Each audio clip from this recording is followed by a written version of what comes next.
Cela fait plusieurs mois déjà que la polémique est en cours. Des préadolescentes accros aux produits cosmétiques dévalisent les magasins Sephora. Le phénomène est si grave qu'il a un petit nom, les Sephora Kids, et tout le monde en parle. Guys, what's going on? Sephora Kid. Sérum anti-rides, masque pour resserrer les pores, stylo anti-cerne. I mean, not even teenagers yet. Should kids even be allowed in Sephora? Les internautes accusent les Sephora Kids de saccager les magasins, de mal parler aux vendeuses ou aux clients et sont particulièrement choqués des sommes colossales dépensées par les foyers pour que des enfants fassent joujou avec des produits de beauté haut de gamme. I had one dad tell me that he's spending $1,000 a month on his daughter's skincare habit. When I went to take her to buy skincare products, I think I had a little bit of sticker shock and just how much things cost. Mais ce qui rend ce phénomène encore plus terrifiant, c'est l'utilisation par des enfants d'une multitude de cosmétiques non nécessaires qui mettent gravement en danger la santé de leur peau. Things like retinols, they don't need that yet. Elle me dit, mais est-ce que je peux vous poser des questions sur l'acide hyaluronique? Elle était inquiète en se disant que son stock d'acide hyaluronique était déjà en train de disparaître et que sa peau allait toute ridée et qu'il fallait faire quelque chose. Et quel âge avait cette petite fille? 7 ans.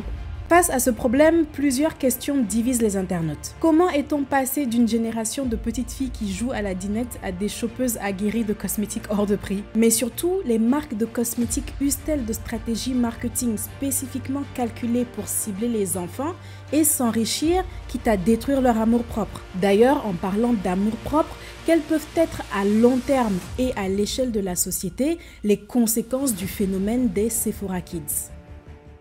Quand on parle des Sephora Kids, une réaction des gens est de se dire « Non mais, pourquoi des enfants auraient-ils besoin de cosmétiques de toute façon ?» Alors la première étape pour comprendre ce phénomène est déjà d'apprendre historiquement comment ces produits leur ont été introduits. Retour au XXe siècle qui a marqué un véritable tournant dans l'histoire de l'industrie cosmétique occidentale. In towns across England and the United States, a series of extraordinary innovations would alter the way people lived and worked for the next 150 years. Alors qu'auparavant les cosmétiques élaborés étaient plus réservés à une certaine classe sociale, les avancées technologiques des siècles plus tôt les ont rendus plus accessibles à l'ensemble de la population. D'abord parce que grâce aux machines, on pouvait maintenant fabriquer des produits massivement et à faible coût, et d'un autre côté, les opportunités d'emploi se sont multipliées, ce qui a augmenté le pouvoir d'achat. One machine attached to a spinning wheel could do the work of 50 people. Fuel, clothing, and food all became more affordable. Industrialists, the people who owned the factories, employed hundreds, sometimes thousands of people. Pour couronner le tout, les progrès de la science sont venus éveiller les consciences sur les dangers que pouvaient représenter des éléments jusque-là considérés comme totalement bénins. While natural sun protection remedies were already found in ancient civilizations, it wasn't until the 20th century that the first synthetic chemical sun protection arrived in the US. Une fois qu'on avait prouvé la relation entre rayons UV et cancer de la peau, Eugène Schuller, le créateur de L'Oréal, a lancé l'ambre solaire, la toute première huile de bronzage avec filtre UV en 1930. C'est dans ces années-là que pour la toute première fois, on voyait le rôle protecteur et indispensable que pouvaient jouer les produits cosmétiques. Et bien que ces produits commençaient à être au centre de débats féministes, ils n'avaient jamais été aussi demandés et occupaient une place prépondérante dans la vie des femmes particulièrement. Des femmes qui faisaient leur vie, fondaient des familles avec des enfants et ressentaient alors également ce besoin d'entretenir la peau de leur bébé. À juste titre. Les gens pensent que quand on parle de produits cosmétiques, il ne s'agit que de fond de teint et de rouge à lèvres. Mais les cosmétiques, c'est aussi la savonnette avec laquelle vous vous lavez les mains. C'est votre shampoing, c'est votre dentifrice, enfin pour certains. Un dentifrice peut être considéré comme produit cosmétique ou non selon le taux de fluor qu'il contient. Et quand il s'agit de cosmétiques pour enfants, les besoins sont d'autant plus spécifiques. Par exemple, Johnson & Johnson sera la première entreprise à proposer de la poudre pour bébé déjà au 19e siècle. L'entreprise va d'ailleurs longtemps dominer le marché de l'hygiène pour enfants et fait toujours partie des leaders aujourd'hui. L'offre va continuer d'évoluer au siècle suivant avec des shampoings, crèmes, mais globalement, ça s'arrête là pour les enfants. Rien de bien extravagant et rien de bien gênant. Mais des années plus tard, un événement en particulier va créer les premières discussions autour du danger psychologique que peuvent représenter les produits cosmétiques pour les enfants. Et vous êtes loin d'imaginer comment tout ça a été déclenché. Candy! Color and Curl Makeup Center with hair you color and makeup to match. Dans les années 80, l'industrie du jouet en Amérique a un problème. Passé 6 ans, les petites filles ont mieux à faire que de jouer à la poupée. Elles grandissent et délaissent leurs jeux d'enfants. Les entreprises n'ont plus grand chose à vendre aux 7, 8, 9 ans, à part Barbie et sa vieille collection de vêtements là. Et ça leur pose un sérieux problème. Parce que l'argent arrête brutalement de tomber dans leur poche et c'est pas l'idéal pour l'expansion d'une entreprise. Alors ils vont avoir cette idée. Toute leur vie, ces petites filles ont adoré jouer à la princesse avec leurs poupées. Et si on allait un cran au-dessus en les faisant devenir des princesses? Princess Play Cosmetics to make any little girl pretty as a princess by Mego. Cette publicité de la marque de jouets Mego sort en 1979 et promeut du maquillage et du vernis à ongles lavables pour les enfants.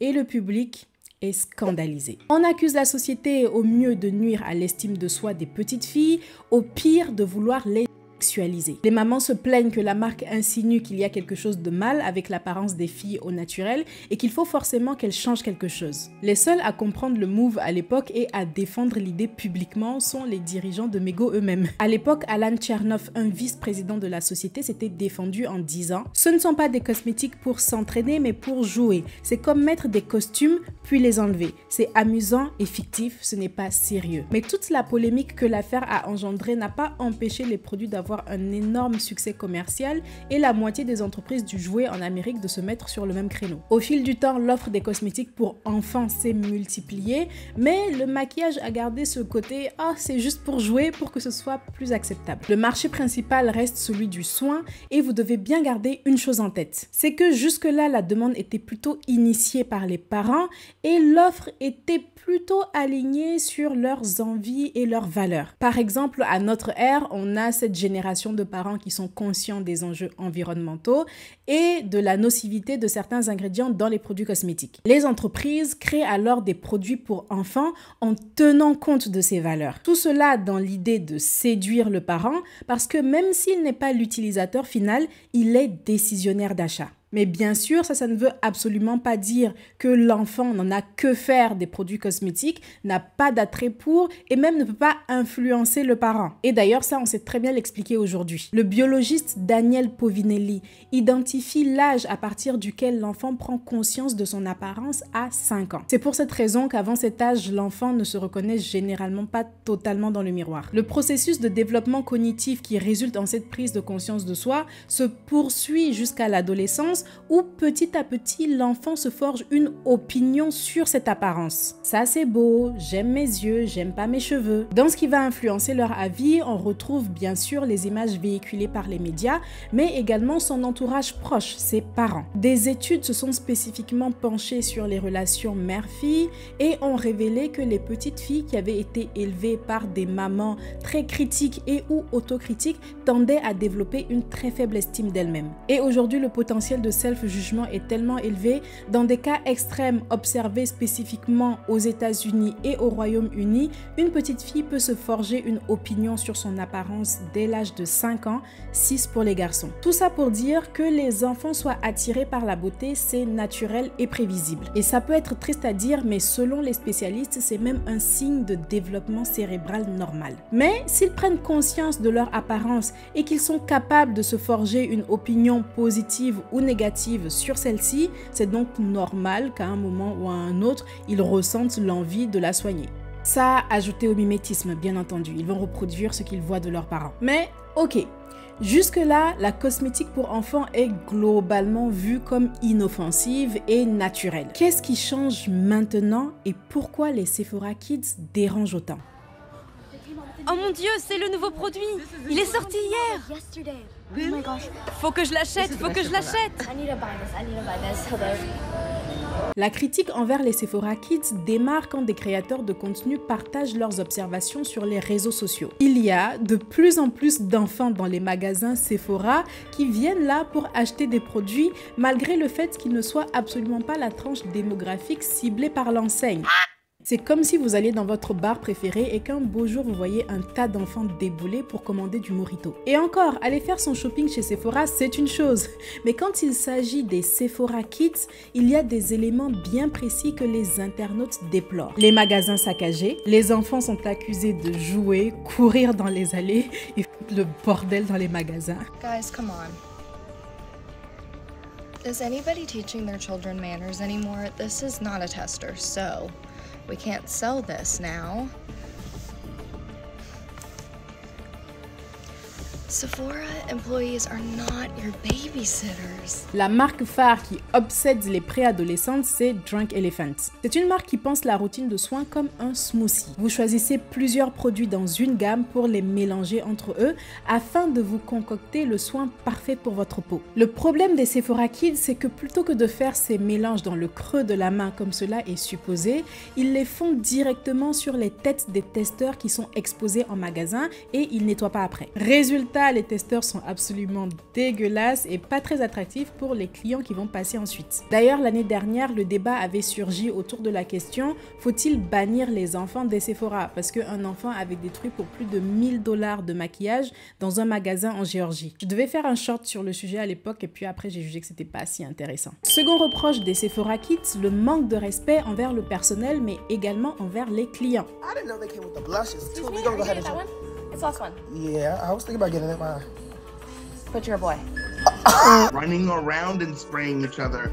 It's not a playground. I clearly and nicely explained that this product that they're looking for does not actually in any way address the concerns that the child has. She stomps her foot, she looks at me, the child, and she goes, "You effing suck." And then she turned to her mom. This is a 10-year-old child. She looks to her mom and she goes, "You also effing suck." And then she just turned around and stormed out of the store. Le montant du panier moyen qui serait plus élevé que celui de n'importe quel adulte. Drunk Elephant est spécifiquement une marque de beauté aux routines de soins maximalistes. Déjà, les produits ont un certain prix, mais en plus, vous devez en acheter plusieurs pour faire vos smoothies, donc ça grimpe vite. On ne sait évidemment pas la situation de chaque foyer, mais aux États-Unis particulièrement, il y a déjà pas mal de polémiques autour de l'endettement sur les cartes de crédit liées à l'addiction à la consommation. Et le cas des Sephora Kids rajoute de l'essence au débat. Honestly, it's giving jealousy. Like, I couldn't afford that when I was 10, but like, why would I care? Y'all are mad that 10-year-olds can afford it and you can't. And you're the one who works the 9 to 5. Mais le vrai problème ici, c'est que qui dit panier élevé dit consommation excessive de produits cosmétiques non nécessaires en plus, et ça peut s'avérer très néfaste. Comment tu sais si c'est de la bonne ou de la mauvaise qualité ? Parce que quand tu regardes les ingrédients aussi, et parce que tu vois aussi le résultat, et si tu as des réactions allergiques avec certains produits ou quelque chose comme ça. Ça t'est déjà arrivé, ça? Non, mais à mes amis, oui. Qu'est-ce qui s'est passé? Elles ont eu plein de boutons ou des rougeurs. Après, il y a tous les ingrédients, mais on ne sait pas toujours tout comme pour manger. Il y a plein de noms bizarres que personne ne connaît. Jenny Poulos, une productrice de télévision américaine, a publié cette photo sur Instagram avec la légende « Voici l'adorable fille de 9 ans de notre amie. Voici ce qui s'est passé après avoir utilisé ces produits que Sephora et Ulta nous ont dit être inoffensifs. Commencez à faire attention à ce que les influenceurs et les réseaux sociaux disent être cool, tendance pour vos enfants. D'autres parents se sont exprimés sur les conséquences de produits sur la peau de leurs enfants. Ma fille est très enthousiaste à partir de ses soins de la peau et cela a en fait provoqué une petite dermatite périorale. On pense que cela est lié à la rosacée et dans certains cas, cela peut être causé par une utilisation excessive de produits occlusifs sur le visage. J'ai dû lui parler de manière stricte pour qu'elle s'abstienne d'utiliser ces produits car cela pourrait provoquer une légère éruption cutanée. La personne qui parle, c'est le docteur Zickner, un dermatologue, dont la fille ne prend pas du tout les conseils d'après ses propres dires. Depuis le début de l'affaire des Sephora Kids, les dermatologues s'expriment en masse et dénoncent les risques liés à la consommation de produits cosmétiques non nécessaires sur la peau de jeunes enfants. Pour nous, c'est nouveau. Est-ce qu'il va y avoir des irritations? Est-ce qu'il va y avoir des allergies? Est-ce que ça peut être plus grave? Est-ce qu'on peut perturber leurs hormones à long terme? Enfin, on ne sait pas très bien en fait. Et tout ça se cumule. C'est-à-dire si vous prenez chaque chose unique, Bien sûr que les gens qui les fabriquent font très attention de ne pas dépasser certains dosages. Mais on sait que quand on les met ensemble, c'est pas seulement un effet additif, c'est un effet de cocktail, c'est synergique. Chacun va influencer l'autre. Et il semble qu'à long terme, ce soit plus dangereux qu'on l'avait pensé au départ. Bon à savoir, en Union européenne, la réglementation cosmétique demande à ce que les produits conçus pour les enfants de 0 à 3 ans fassent l'objet d'une attention particulière. Ça veut dire que si moi demain je veux lancer un lait de corps pour bébé, il va falloir que je signale ma cible à mon toxicologue afin qu'il le prenne en compte lorsqu'il va vérifier la formule et évaluer la sécurité du produit. Mais le problème est que derrière les termes attention particulière, la loi ne spécifie pas grand-chose. D'un côté, il y a des ingrédients qui sont clairement restreints ou interdits et d'un autre, il y a des recommandations faites aux professionnels selon les avancées scientifiques du moment. Limiter au maximum la liste des ingrédients, prendre en compte le comportement de la cible dans les voies d'exposition à ces ingrédients. Un tout petit, il voit que vous lui mettez un truc sur le corps, il peut avoir envie de le lécher dans le cadre de son investigation sur le monde. Mais tout ça, ce ne sont que des recommandations. En réalité, les fabricants ne sont tenus de rien, mis à part bien sûr vendre des produits qui sont sûrs pour la santé de tous, enfants et adultes. Et justement, le cas des Sephora Kids soulève la question de est-ce qu'il n'y a pas une faille dans le système ou plutôt est-ce que c'est pas le moment d'aller plus loin? On est maintenant à une époque où des enfants se superposent plusieurs couches de produits sur la peau. Pourquoi ne pas formuler des exigences strictes et claires pour tout le monde et élargir l'âge de vigilance? Les 0 à 3 ans ne sont pas ceux qui posent le plus problème aujourd'hui. Malheureusement, on sait que les lois ne vont pas toujours au rythme des changements de la société. Alors si pour le moment on ne peut pas totalement s'appuyer sur ça pour protéger les enfants, il ne nous reste plus qu'à nous tourner vers leurs encadrants directs, les parents. La plupart des reproches faits aux Sephora Kids semblent être des soucis d'éducation et de limites à imposer aux enfants. Tous les problèmes cités plus haut, aussi terribles soient-ils, relèvent de la responsabilité des parents et peuvent être réglés par leur intervention directe. Si des foyers peuvent se permettre un certain budget pour leur routine beauté, ou non, qu'est-ce qu'ils tolèrent et à quel degré pour les morning routines de leurs enfants, le monde entier n'a pas à juger. Et en réalité, c'est également à ces mêmes parents qu'incombe la responsabilité de faire des recherches nécessaires sur ce qui entre en contact avec la peau de leur tout petit. Surtout quand les marques ne disent pas ouvertement « nos produits sont faits pour les enfants ». Mais bon, on verra après le rôle que jouent les marques dans le phénomène des Sephora Kids. Cependant, il y a bien une question que tout le monde se pose et à laquelle il peut être intéressant d'apporter une réponse. Comment on en est arrivé là? Si vous avez bien suivi jusqu'ici, les enfants qui ont une routine beauté avec des cosmétiques qui leur sont destinés, ça ne date pas d'hier. Mais souvenez-vous, jusque-là, la demande était plutôt initiés par les parents. Bien sûr, les enfants avaient leurs envies et une certaine influence dans la décision d'achat. Mais avec les Sephora Kids, c'est la première fois qu'on voit un mouvement de cette ampleur 100% drivé par des enfants qui ont l'air complètement obsédés par les marques. Qu'est-ce qui a changé?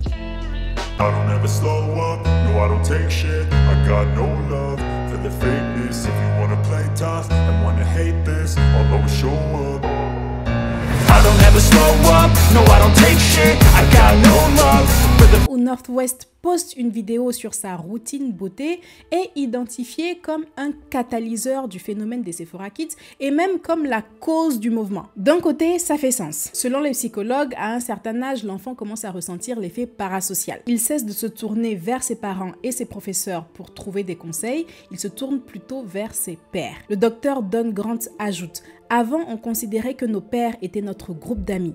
Mais maintenant, j'appelle cela l'effet parasocial des médias. Les enfants considèrent aussi les influenceurs et leurs abonnés comme leurs pairs. L'intégration se fait petit à petit. Maintenant, on n'est plus dans une configuration simpliste de « Ok, je prends conscience de moi-même, je prends en compte l'opinion de mes parents, mon entourage proche, ce que je vois.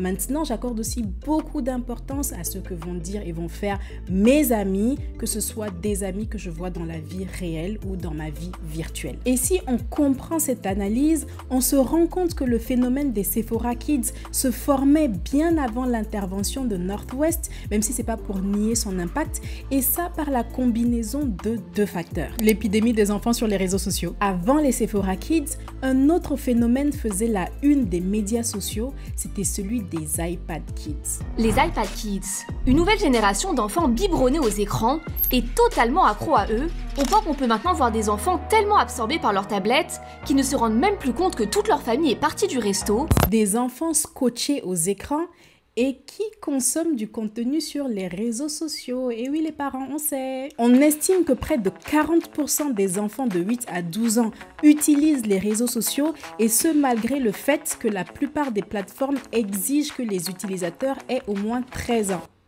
En France, la majorité numérique est même fixée à 15 ans. En deçà, les réseaux sociaux doivent refuser l'inscription de l'enfant, sauf autorisation spécifique. Le second facteur dérive en fait du premier, c'est l'exposition permanente à la publicité. Les réseaux sociaux, c'est de la publicité permanente, même s'il n'y a rien à acheter avec de l'argent et ou dans l'immédiat. Des études ont prouvé que l'exposition à la publicité était associée à des comportements malsains. Les enfants sont particulièrement vulnérables aux effets persuasifs de la publicité en raison de leur manque de capacité de réflexion critique et de leur inhibition des impulsions. Les publicités encouragent également la consommation d'aliments qui contribuent à la carie dentaire. Bon, ça c'est encore un autre sujet. Et mesdames et messieurs, on y arrive enfin. Outre l'origine des Sephora Kids, un autre sujet qui ne cesse de faire débat sur la toile. On connaît la position de l'industrie cosmétique par rapport aux enfants dans le temps. Mais aujourd'hui, est-ce que les marques font exprès de cibler les enfants et quelle est leur part de responsabilité dans la surconsommation obsessionnelle des Sephora Kids? Cette phrase est si dramatique. La génération alpha est incontestablement le nouveau portefeuille géant du business de la consommation. Le marché de la cosmétique spécifiquement bat tous les records. Il dépassait déjà les 81 milliards en 2022 et une croissance folle est prévue pour les années à venir. C'est intéressant et même important de s'adresser à ce marché. Ils ont indéniablement un besoin et il faut l'assouvir. Sauf que la façon de procéder est d'autant plus importante ici parce qu'il s'agit d'enfants. Parce que Drunk Elephant est la marque sur laquelle se jettent les préadolescentes, les internautes l'ont directement pointé du doigt en l'accusant carrément de faire exprès de cibler les enfants. Ce qui vient appuyer ces accusations, c'est le branding de Drunk Elephant. Les packaging colorés, les noms de produits rigolos et le concept de smoothie qui invite à faire des mélanges amusants avec des vrais produits pour les grands. Clairement, sur le papier, tout a l'air d'avoir été pompé sur le concept de la dinette. Mais d'après Tiffany Matterson, la fondatrice de Drunk Elephant, il n'en est rien. Les packaging de ces produits sont colorés parce qu'il s'avère qu'elle aime ça. Elle ne ciblait aucune démographie spécifique. L'idée de créer sa propre marque lui est venue parce qu'elle-même rencontrait des problèmes de peau que le marché en l'état ne résolvait pas. My skin was out of whack and it drove me crazy. I never planned on starting a skincare line. But I started doing research, a ton of research, and one of the first ingredients I discovered was marula oil. I came across videos of elephants stumbling around after eating the marula fruit and appearing drunk. I thought it was a great opportunity to give a serious skincare line a fun and memorable name. That's how Drunk Elephant was born.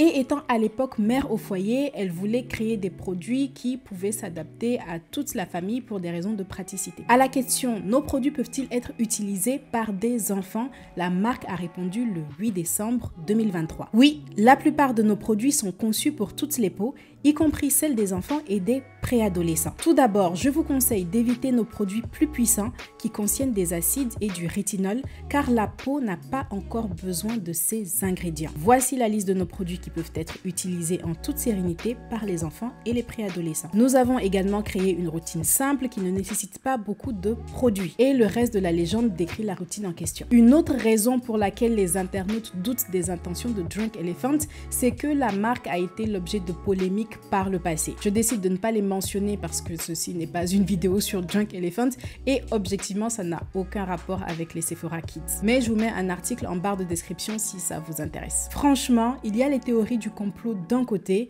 et il y a des raisons simples de l'autre. Drunk Elephant, c'est juste la marque qui a explosé sur les réseaux sociaux pendant la pandémie et qui a très fortement plu à une certaine population par son concept de routine maximaliste. Il existe bien sûr d'autres alternatives de produits cosmétiques qui ont été conçus et qui sont parfaitement adaptés aux enfants. Mais pourquoi en voudrait-il? Ces produits ne sont pas tendance. Mais maintenant qu'on sait comment la génération alpha fonctionne et que le potentiel du marché est complètement visible, ce qui est le plus important et ce sur quoi il faut être le plus vigilant, c'est comment les marques décident de réagir à ce phénomène. Les bombarder de modèles de beauté toxiques ou réfréner leurs ardeurs et opter pour une communication plus douce et plus éthique. Eh bien, à ce sujet, les marques se sont prononcées sur la forme de multiples campagnes. Skincare giant Kiehl's posting a new campaign including these photos to social media, saying childhood goes by fast. Don't let your kids waste it on a 10-step skincare routine. And The Ordinary, owned by Estée Lauder, echoing with a post reading, Teens, you don't need 10 steps. Ce qui est indéniable, c'est que d'un point de vue marketing et communication, les enjeux ont complètement changé. Alors qu'avant, c'était le parent qui initiait la demande et qui était celui qui était exposé à l'offre et qui globalement prenait la décision, aujourd'hui, on se retrouve avec une génération d'enfants qui ont de plus en plus accès à l'information. Plusieurs marques ont déjà compris ça et essayent de plus en plus de plaire aux enfants eux-mêmes. Les réseaux sociaux restent un outil et on peut décider de délivrer des messages positifs qui vont éduquer les enfants dans le bon sens. Et pendant que des adultes comme moi font du bruit sur les réseaux sociaux et créent des débats autour de l'estime de soi, du rôle des marques, etc., les Sephora Kids, eux, ils sont tranquilles chez eux. Pour eux, c'est juste leur jeu du moment. Dans une interview accordée à Teen Vogue, une fillette de 10 ans interrogée sur le mouvement dont elle explique faire partie raconte: les poupées Bratz étaient probablement populaires quand tu avais 10 ans, mais je suis une enfant maintenant et c'est ce qui est populaire. C'est le nouveau jouet que nous avons. Je ne sais pas si ce sont les Sephora Kids qui n'ont pas conscience du danger ou si c'est nous qui sommes devenus des vieux cons à préférer les temps d'avant. Mais je suis assez familière de l'envers du décor de l'utilisation des cosmétiques, hormis les risques sanitaires. À un moment, quand j'avais beaucoup d'acné, j'ai pris l'habitude de mettre du fond de teint. J'avais beau ressembler à une pâte à tartiner éclat de noisette, je trouvais que c'était toujours beaucoup mieux que ma peau nue. Une fois, je devais aller en cours sûrement et j'avais trop la flemme de me maquiller, mais j'étais incapable de sortir sans fond de teint. Je pouvais plus voir mon visage au naturel. C'est là que j'ai compris que j'avais un problème et que j'ai décidé d'arrêter de me maquiller tous les jours pour maintenir un rapport plus sain avec ces produits. Et ça, c'était il y a des années.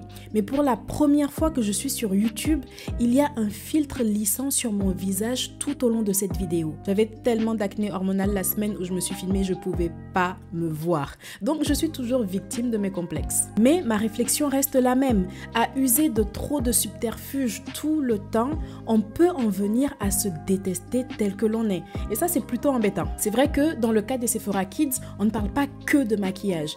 Mais en vrai, on peut devenir esclave de n'importe quoi. Pour rester sur la beauté, j'ai longtemps été esclave de ma skincare, de ma routine capillaire, à faire passer la crème que je devais mettre avant tout, comme si j'allais mourir si je ratais un seul jour d'application. Pour autant, est-ce que je déteste les produits cosmétiques et je pense qu'il faut les bannir?